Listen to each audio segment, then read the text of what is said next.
Hola, hola, ¿cómo van? Espero que hayan tenido un muy buen día los que estén viendo este video en la noche o que sean un buen comienzo o parte del día, dependiendo si están viéndolo en la mañana o en la tarde. Hoy voy a hablarles acerca de un libro que se llama Sálvese quien pueda, del escritor, periodista y politólogo Andrés Oppenheimer.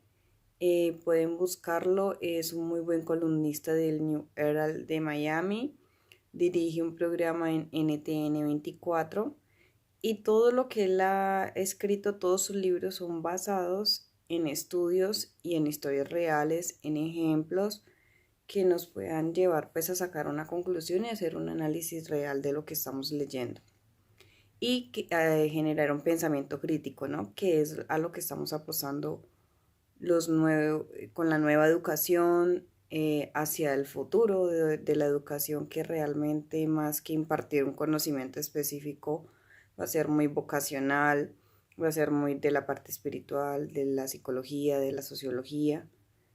Y parte de eso habla nuestro libro. Sálvese quien pueda es un libro que habla acerca de la automatización de los empleos, la desaparición de muchos empleos o el desempleo tecnológico, como los llaman los tecnopesimistas, que es un calificativo que se le da a aquellas personas que están en contra de la tecnología y la automatización pues de los procesos y de muchas tareas rutinarias, de tareas diarias. Entonces, todo tiene su pro y su contra.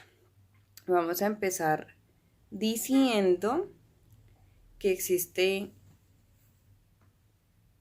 47% de posibilidades de que desaparezcan la mayoría de los empleos que conocemos, ¿no? Entonces, el 47% de estos empleos van a desaparecer, según el estudio de Osborne y de Frey, que son dos ingenieros de la Universidad de Oxford, que pusieron un algoritmo, metieron diferentes ejemplos de los empleos que se van a sostener con el tiempo, con la tecnología, y los empleos que ellos creían que no se iban a sostener. Cada uno escogieron 35 y 35. Para sorpresa de ellos pensaban que los meseros, los camareros, los conserjes de hoteles, de restaurantes, eran de los empleos que se iban a sostener con el tiempo. Resulta que no, que son de los empleos que están dentro del 97% de posibilidades de desaparecer, debido a que un robot o una tablet o diferentes dispositivos electrónicos o automatizados pueden reemplazar dicha tarea rutinaria. ¿Cómo es esto? Decían, bueno, si se supone que la calidez humana, resulta que estos robots tienen acceso a la nube, en donde tienen acceso a todo lo que aprenden todos los robots que se han creado. Es decir, que va a tener mucha más interacción, muchas más posibilidades de aprender cosas al instante sin que ellos lo vivan.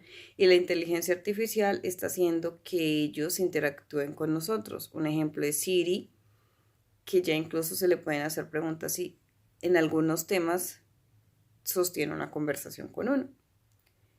Eh, Él habla acerca de qué va a pasar con los abogados, qué va a pasar con los médicos, qué va a pasar con los contadores, qué va a pasar con los periodistas. ¿Por qué? Porque todo se está tendiendo a automatizar. ¿Y cuál es la invitación? La invitación no es asustarse, a tener miedo, a cogerle miedo a la tecnología o a rechazar la tecnología, sino a reinventarnos como profesionales. Aquí se abre una brecha grande. ¿Qué pasa? Sí va a haber un problema de desempleo masivo porque hay muchas personas de avanzada edad, de la tercera edad o que ya están llegando, que no tienen una educación profesional. Para estas personas va a ser muy difícil reinventarse, muy difícil acceder a un empleo tecnológico o a uno de los nuevos empleos que se van a crear con la tecnología.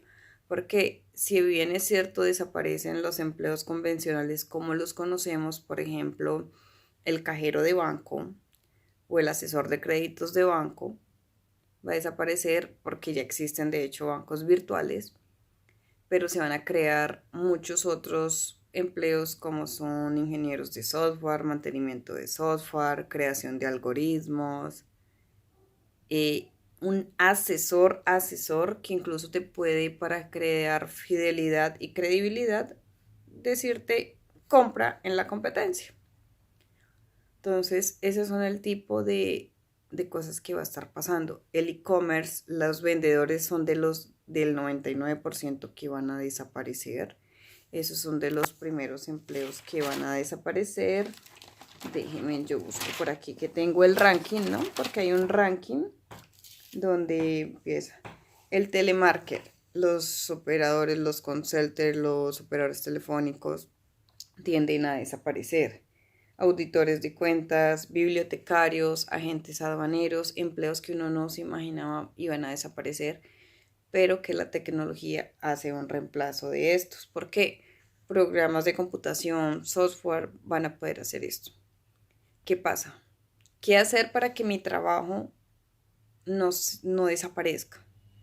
Entonces, para que el trabajo no desaparezca, resulta que tiene que ser un trabajo que sea difícil de explicar, que no se pueda contabilizar las tareas, que no pueda decir, si usted hace esto, esto y esto, puede desarrollar mi trabajo. Esos son los empleos que van a permanecer. Pero los empleos que tú puedes cuantificar en tareas, puedes describir qué es lo que se hace, son rutinarios, son fácilmente aprendidos por un robot, son aquellos que van a ser reemplazados. Entonces, desde mi profesión como docente, ¿qué debo hacer?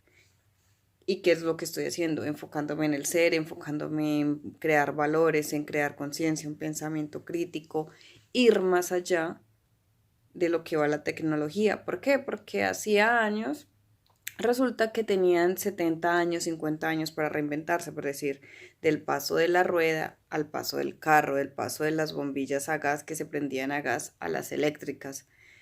Es uno de los ejemplos que ponen muchos de ellos ahí. En 1811 peleaban mucho los tejedores manuales porque iban a crear las máquinas o los telares automáticos. Quisieron quemarlas, pero después se dieron cuenta que en lugar de disminuir, se cuatriplicaron entre 1830 y 1900 dichos trabajos. Esto lo decían, lo llamaron los ludipas, que fue Nottingham, donde pues hubo una guerra, o pues lo mismo pasó con la impresora, con la máquina a vapor. El periodista, por lo menos cuando generaron la imprenta, pues resulta que como ya se pueden imprimir más páginas, hay más columnas, se necesita más editores, se necesita más diagramadores, se necesitan más diseñadores. Entonces es ver hacia dónde va el futuro de nuestra industria, de nuestro sector, de nuestro país, donde nos estamos moviendo, hacia dónde va. Porque los médicos, de hecho, en Estados Unidos, en los mejores hospitales ya están siendo reemplazados por robots que tienen acceso a más de 1.500.000 de historias clínicas, a más de 2.000 artículos científicos académicos, cosa que no puede decir un médico en su experiencia. El médico le va a tocar volverse ingeniero, el médico va a tener que entender el software o la manera en que lee el robot un diagnóstico para podérselo explicar a la persona, ese acompañamiento, esa calidez humana de sosténgale la mano, porque incluso ya hay robots que aplican anestesia. Entonces, ¿qué pasa? Muchos están en contra de la tecnología, de que nos vuelve máquinas, de que nos dispersa, pero cada vez se tiene más tiempo para invertir. Es el pensamiento hacia dónde lo vamos a invertir, qué es lo que queremos hacer, qué le estamos enseñando a los niños, qué le estamos enseñando a nuestros hijos, a los adolescentes, cómo como adultos nos estamos reinventando y no desperdiciando el tiempo en un teléfono.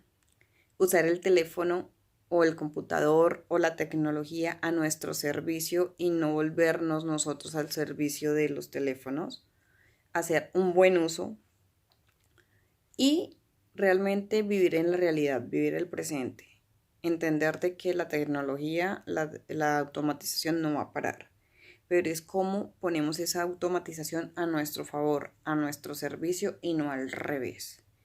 Cómo nosotros nos podemos adueñar y podemos seguir siendo productivos, podemos seguir generando, incluso ya trabajando menos, porque las empresas tienden a desaparecer hoy en día. Entonces, ¿qué es lo que vamos a hacer? Vamos a seguir con ese pensamiento de un trabajo con un mínimo, en no crear, en no pensar, en no innovar, cuando tenemos todas las facilidades para hacerlo, incluso mucho más que antes que se tenían acceso a miles de informaciones. Entonces, esa es la invitación. El libro nos da sugerencias de futurólogos, de economistas, de periodistas, de un médico, de un abogado. El abogado ya pues no va a divorciar, el abogado ya no va a hacer papeleo, el abogado se va a tener que dedicar a otras cosas. Lo mismo los contadores. Las plataformas virtuales ya no van a ver, van a tender a desaparecer los bancos. El transporte, ya se están creando los automóviles, los carros que se manejan solos. Pero a diferencia de lo que se cree, la tecnología genera mayor empleo, sino que son nuevos empleos, empleos diferentes a los que estamos acostumbrados. Amazon, un ejemplo muy clave. Amazon compró más robots que cualquier otra empresa, pero asimismo creó más cantidad de empleos, es decir, compró el 50% más de tecnología que otras empresas, pero creó más del 50% de los empleos que tenía.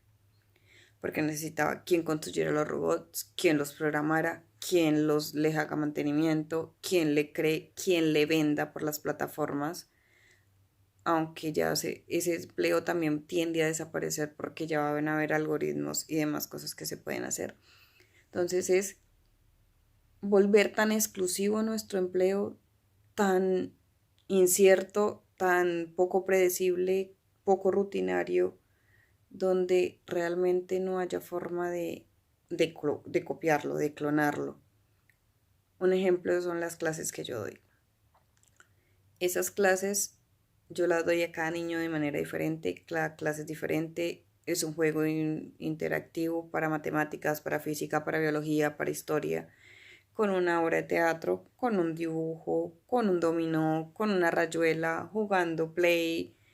Entonces nunca va a ser predecible mi manera de enseñarle y mi manera de abordarle el ser y conectar su mente y su corazón.